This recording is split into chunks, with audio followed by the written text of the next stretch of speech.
பிரைஸ்லாட் everyone. இன்றைக்கி நான் எதை பற்றி சொல்ல போகிறேன் அப்படின்னா, சின்ன வயசில் நாங்கள் சண்டே கிளாஸில் இருக்க சொல்ல எங்களுக்கு ஒரு கதை சொன்னாங்க. அந்த கதை மறக்கவே இல்லை.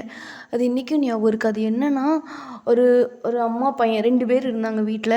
ஸோ அவங்க அந்த வீட்டுக்கு பின்னாடி வந்து ஒரு குளம் இருந்தது. அவங்க அம்மா வந்து கிச்சனில் சமையல் பண்ணிகிட்டு இருந்தாங்க.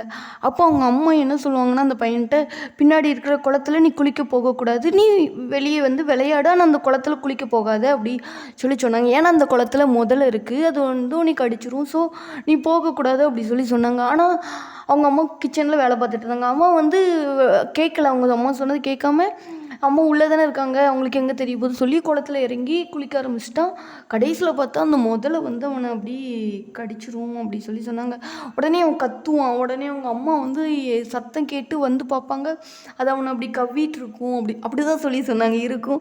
உடனே அவங்க அம்மா வந்து அவனை வந்து இப்படி பிடிச்சி இழுப்பாங்க. இழுக்க சொல்ல அவங்க அம்மாவுடைய நகைலாம் அவனுடைய அந்த அவன் மேலே பட்டு அப்படியே அவன், அதாவது அந்த கீருன்னு சொல்லுவாங்க, அந்த நகம் கீறி அப்படியே ரத்தமாக வரும். ஆனால் ஒரு வழியாக அவனை வந்து காப்பாற்றிடுவாங்க அப்படி சொன்னாங்க. ஆனால் உண்மையாக என்ன நடந்ததுன்னு தெரியல. ஆனால் சின்ன வயசில் நாங்கள் சண்டே கிளாஸில் இந்த கதையை தான் சொன்னாங்க.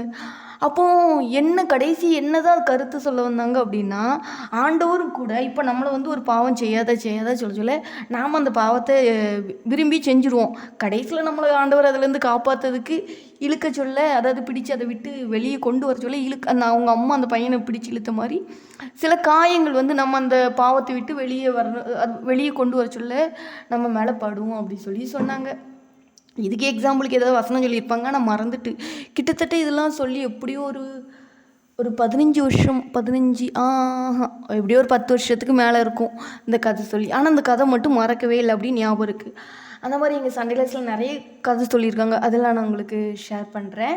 ஸோ நீங்கள் இந்த கதையிலேருந்து என்ன தெரிஞ்சுக்கிட்டீங்கிறத கமெண்ட் பண்ணுங்கள். இந்த கதைக்கு கரெக்டான வசனம் என்ன வசனமாக இருக்கும்? ஸோ அந்த வசனத்தை நீங்கள் சொல்லுங்கள். ஸோ வேறு உங்கள் சண்டே கிளாஸில் நடந்த கதையெல்லாம் நீங்கள் சொல்லுங்கள், நானும் தெரிஞ்சுக்கிட்டுறேன். தேங்க்யூ.